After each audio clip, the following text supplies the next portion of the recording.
Halo anak-anak, berjumpa lagi bersama Putri Ayu. Hari ini kita akan belajar materi tentang siklus air tanah. Pada materi siklus air tanah ini ada di tema 8, subtema 2, pembelajaran 1. Apakah kalian masih ingat apa saja manfaat air? Air sangat bermanfaat bagi makhluk hidup, terutama untuk manusia. Manfaat air antara lain untuk minum, mencuci, memasak, dan menyiram. Air yang dimanfaatkan oleh manusia berasal dari air tanah. Lalu, bagaimana proses pembentukan air tanah? Sebelumnya, apakah kalian masih ingat tentang siklus air? Air tanah berasal dari proses siklus air. Siklus air merupakan sirkulasi atau perputaran air secara terus-menerus dari bumi ke atmosfer, lalu kembali ke bumi.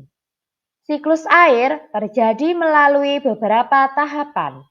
Perhatikan skema proses siklus air berikut ini. Air terkena panas matahari akan menguap ke udara. Hal ini dinamakan dengan evaporasi. Uap air yang berada di udara akan membentuk awan. Tahapan ini disebut dengan kondensasi. Awan akan bergerak dari satu tempat ke tempat lain, dan karena suhu udara semakin dingin, maka awan akan semakin tebal dan berat.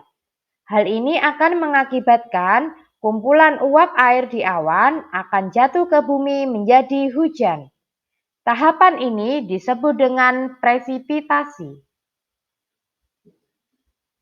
Air hujan yang jatuh ke bumi akan diserap oleh tanah dan sisanya berada di permukaan tanah. Tahapan ini disebut dengan infiltrasi. Berikut adalah proses terbentuknya air tanah. Pada tahapan akhir siklus air, hujan turun ke permukaan bumi. Air hujan yang turun kembali ke tanah kemudian masuk ke dalam tanah melalui celah atau pori-pori tanah. Tumbuhan dan tanah berperan penting dalam penyerapan air hujan. Akar-akar tumbuhan akan menahan air hujan di dalam tanah, sehingga air tersebut akan menjadi air cadangan. Air yang tidak terserap ke tanah akan menjadi air permukaan. Contoh air permukaan yaitu danau, laut, dan sungai. Berikut adalah perbedaan antara air tanah dan air permukaan. Yang pertama, pada air tanah, air mengalir di bawah permukaan tanah. Sedangkan pada air permukaan, air mengalir di atas permukaan tanah. Yang kedua, pada air tanah, air lebih bersih dan jernih karena tersaring oleh lapisan tanah dan akar-akar tumbuhan. Sedangkan pada air permukaan, air lebih kotor karena tercampur berbagai material yang ada di atas permukaan tanah. Berikut adalah faktor yang memengaruhi siklus air tanah. Yang pertama, curah hujan. Curah hujan berpengaruh pada tanah karena sumber air tanah berasal dari curah hujan yang turun. Semakin banyak curah hujan yang turun, semakin banyak pula cadangan air yang tersimpan. Yang kedua, bebatuan. Air menyerap ke dalam batuan melalui celah batuan. Lapisan tanah yang mengandung banyak batuan akan menyimpan air sehingga air bertahan lebih lama di dalam tanah. Yang ketiga adalah vegetasi. Vegetasi disebut dengan keberadaan tumbuhan. Tumbuhan berperan dalam menggemburkan tanah sehingga air hujan dapat terserap dan tersimpan dengan baik di dalam tanah.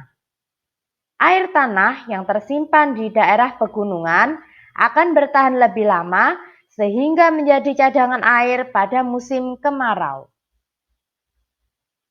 Faktor yang keempat adalah jalan aspal. Air tidak dapat meresap pada jalan yang dibangun menggunakan aspal atau beton.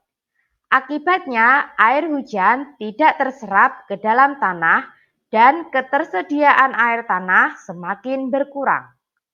Yang kelima yaitu lereng pegunungan.